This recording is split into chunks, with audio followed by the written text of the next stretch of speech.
कौन कहता है कि आसमान में सुराग नहीं हो सकता, एक पत्थर तो तबीयत से उछालो यारों। जी हाँ दोस्तों, आज हम आपको लेकर चल रहे हैं भारत के महान गणितज्ञ श्रीनिवास रामानुजन की ज़िंदगी के सफ़र से रूबरू कराने, जिन्होंने अपनी 32 साल की छोटी सी उम्र में ही गणित में बहुत सी अद्भुत खोज की। तो दोस्तों, आप देख रहे हैं रोचक कहानियाँ। मैं हूँ रवि कांसिना, आप सबका बहुत बहुत स्वागत करता हूँ। दोस्तों, दुनिया में कभी कभी ऐसे विलक्षण प्रतिभा जन्म लेते हैं जिनके बारे में जानकर सभी आश्चर्यचकित रह जाते हैं। ऐसे महान प्रतिभाओं में से एक है गणितज्ञ श्रीनिवास अयंगार रामानुजन, जिन पर न केवल भारत को अपितु पूरे देश, पूरे विश्व को गर्व है। महज 32 साल की उम्र में शायद ही किसी वैज्ञानिक और गणितज्ञ ने इतना कुछ किया हो जितना रामानुजन ने किया।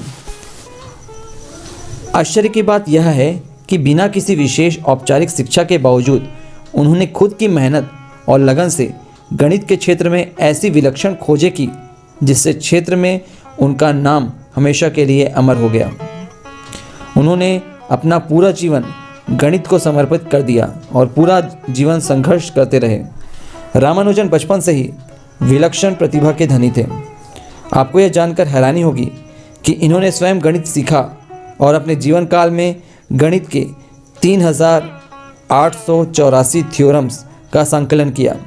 रामानुजन इतने प्रतिभाशाली थे कि सिर्फ 11 साल की उम्र में ही इन्होंने कॉलेज लेवल की गणित को आसानी से हल कर लिया करते थे। उनके द्वारा दिए गए अधिकांश थ्योरम्स गणितज्ञों द्वारा सही सिद्ध किए जा चुके हैं। उन्होंने अपनी प्रतिभा के बल पर बहुत से गणित के क्षेत्रों में बहुत सी मौलिक और अपारंपरिक परिणाम निकाले, जिन पर आज भी शोध हो रहा है। हाल ही में रामानुजन के गणित सूत्रों को क्रिस्टल विज्ञान में प्रयुक्त किया गया। इनके कार्य से प्रभावित गणित के क्षेत्र में हो रहे नए नए काम के लिए और इस महान गणितज्ञ को सम्मानित करने के लिए रामानुजन जनरल की स्थापना भी की गई है। श्रीनिवास रामानुजन का जन्म 22 दिसंबर 1887 को तमिलनाडु के कोयम्बटूर के एरोड नावा गांव में एक पारंपरिक ब्राह्मण परिवार में हुआ था। इनके पिता का नाम श्रीनिवास अयंगार और माता का नाम कोमल तामल था। जब बालक रामानुजन 1 वर्ष के थे तभी उनका परिवार कुंभकोणम में आकर बस गया। इनके पिता एक स्थानीय कपड़े व्यापारी के पास मुनीम का कार्य किया करते थे। वहीं इनकी माता शास्त्रीय गायिका एवं गृहिणी थी। शुरुआत में रामानुजन 3 साल तक कुछ भी नहीं बोल पाते थे। उनका बौद्धिक विकास दूसरे सामान्य लोगों जैसा नहीं था और उनके दोनों भाई बचपन में ही मृत्यु के शिकार हो गए थे, जिसके कारण उनके माता पिता को रामानुजन के लिए काफ़ी चिंता होने लगी। जब बालक रामानुजन 5 वर्ष के थे तब उनका दाखिला कुंभकोणम के प्राथमिक विद्यालय में करा दिया गया। पारंपरिक शिक्षा में रामानुजन का मन कभी नहीं लगा। वह अपना ज़्यादातर समय गणित की पढ़ाई में ही लगा देते थे। आगे चलकर सन 1897 में रामानुजन ने 10 वर्ष की आयु में प्राइमरी परीक्षा में पूरे जिले में सर्वोच्च स्थान प्राप्त किया। सन 1903 में रामानुजन ने 10वीं की परीक्षा पास की और इसी साल घन और चतुर्घात समीकरण हल करने वाला सूत्र खोज निकाला। रामानुजन सौम्य और मधुर व्यवहार के व्यक्ति थे। वे इतने सौम्य थे कि कोई इनसे नाराज़ हो ही नहीं सकता था। धीरे धीरे इनकी प्रतिभा ने विद्यार्थियों और शिक्षकों पर अपना छाप छोड़ना शुरू कर दिया। वह गणित में इतने मेधावी थे कि स्कूल के समय ही उन्होंने कॉलेज स्तर का गणित पढ़ लिया था।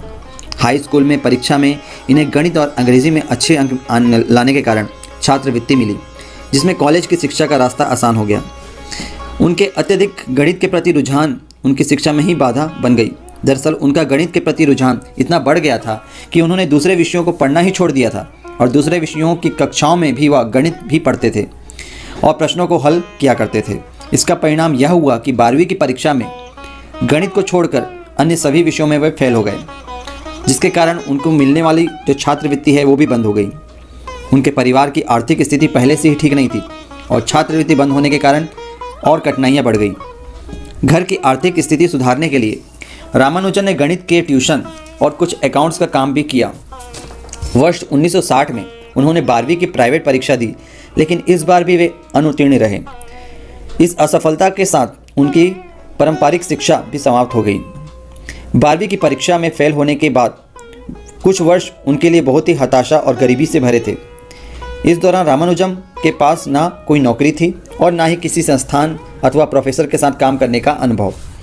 इस विपरीत परिस्थितियों में भी रामानुजन ने गणित से संबंधित अपना शोध जारी रखा। गणित के ट्यूशन में महीने के कुल 5 रुपये मिलते थे और इसी से गुजारा करना पड़ता था।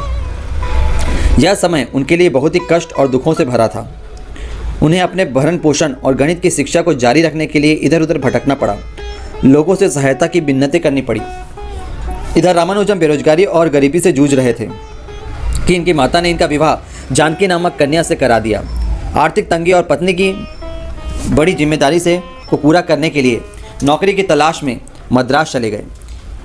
क्योंकि उन्होंने 12वीं की परीक्षा उत्तीर्ण नहीं की थी, इसलिए उन्हें नौकरी नहीं मिल पा रही थी और इसी बीच उनका स्वास्थ्य भी बहुत ही बुरा हाल था, जिसके कारण उन्हें वापस कुंभकोणम लौटना पड़ा।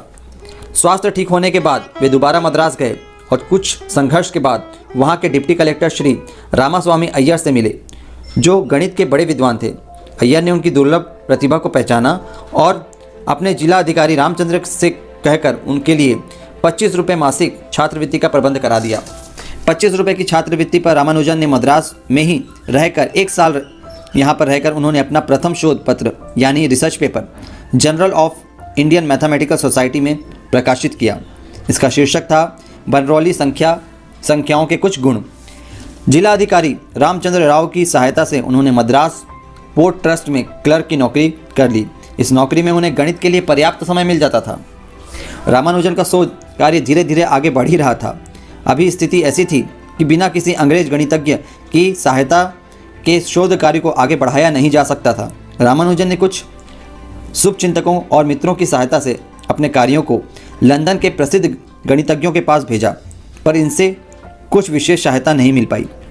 इसके बाद जब रामानुजन ने अपने संख्या सिद्धांत के कुछ सूत्र प्रोफेसर शेषु अय्यर को दिखाए तो उन्होंने उनको समय के प्रसिद्ध गणितज्ञ प्रोफेसर हार्डी के पास भेजने का सुझाव दिया। सन 1913 में रामानुजन ने हार्डी को पत्र लिखा और स्वयं के द्वारा खोजी गई थ्योरम की एक लंबी सूची भी भेजी, जिसके बाद प्रोफेसर हार्डी को यह पूरा समझ नहीं आया।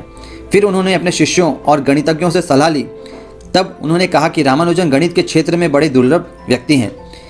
इसके बाद हार्डी ने पत्र लिखकर रामानुजन को शोध के लिए इंग्लैंड आने का न्योता भेजा। इसके बाद भी प्रोफेसर हार्डी और रामानुजन के बीच पत्र व्यवहार शुरू हो गया। हार्डी ने रामानुजन को कैम्ब्रिज आकर शोध कार्य करने का सुझाव दिया। शुरू में तो रामानुजन ने साफ मना कर दिया, पर हार्डी ने प्रयास जारी रखा और आखिरकार रामानुजन को मनाने में सफल हो गए। प्रोफेसर हार्डी ने रामानुजन के लिए कैम्ब्रिज के ट्रिनिटी कॉलेज में व्यवस्था की, उनके रहने और खाने की।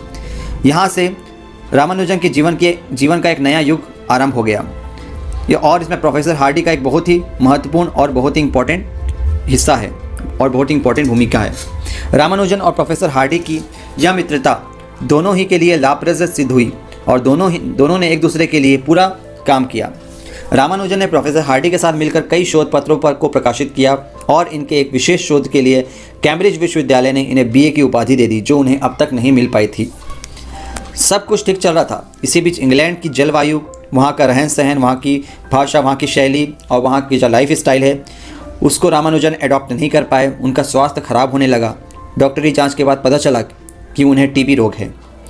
क्योंकि उस समय इस रोग का कोई इलाज नहीं था, कोई दवा नहीं थी, तो रोगी को स्वास्थ्य लाभ के लिए सेनेटोरियम में रहना पड़ता था। रामानुजन भी कुछ दिनों तक सेनेटोरियम में रहे। इसके बाद वह रामानुजन को रॉयल सोसाइटी का फेलो नामित किया गया। रॉयल सोसाइटी पूरे इतिहास में इतने कम आयु का कोई सदस्य आज तक नहीं हुआ। रॉयल सोसाइटी की सदस्यता के बाद ट्रिनिटी में कॉलेज में फेलोशिप पाने वाले पहले भारतीय बने। एक तरफ उनका कैरियर बहुत ही अच्छी दिशा में जा रहा था, लेकिन दूसरी ओर उनका स्वास्थ्य गिरता जा रहा था। अंततः डॉक्टर ने उन्हें वापस भारत लौटने की सलाह दी।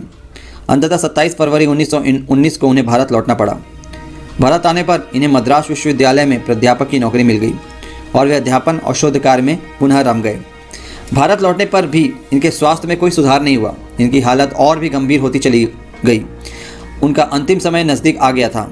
अपनी बीमारी से लड़ते लड़ते अंततः 26 अप्रैल 1920 को उन्होंने अंतिम सांस ली। मृत्यु के समय उनकी आयु मात्र 33 वर्ष थी। इस महान गणितज्ञ का निधन से गणित जगत के लिए अपूर्ण क्षति था। इस महान गणितज्ञ ने 33 वर्ष की छोटी सी उम्र में 3884 इक्वेशन बनाए, जिनमें से कई तो आज भी अनसुलझे हैं। गणित में 1729 को रामानुजन नंबर के नाम से भी जाना जाता है। भारत के तमिलनाडु राज्य में रामानुजन के जन्मदिन को IT दिवस और संपूर्ण भारत में नेशनल मैथमेटिक्स डे के रूप में मनाया जाता है। श्रीनिवास रामानुजन को man who knew the infinity के नाम से भी जाना जाता है, उसके नाम से भी संबोधित किया जाता है। तो दोस्तों ये थी रामानुजन की कहानी, जो एक महान गणितज्ञ थे। उनकी लाइफ से हमें यही शिक्षा मिलती है कि हमें कभी भी किसी चीज़ के लिए हार नहीं माननी चाहिए। अगर हमें कोई सब्जेक्ट में अगर पकड़ बनानी है तो उसे कंटिन्यूअसली उस पर लगे हुए रहना चाहिए और कभी भी गिव अप नहीं करना चाहिए, क्योंकि एक ना एक दिन आपको उसका फल अवश्य मिलेगा, आपको सफलता अवश्य मिलेगी। तो सफलता के लिए ज़रूरी है कि आप एक चीज़ पे फोकस करके उस पर ही वर्क करें, तो जीवन में हमेशा सफल होंगे। तो इसी शुभकामनाओं के साथ मिलते हैं अगली कहानी के साथ। तब तक के लिए अपना ध्यान रखिए और देखते रहिए रोचक कहानियाँ रवि के साथ। Have a nice day. जय हिंद।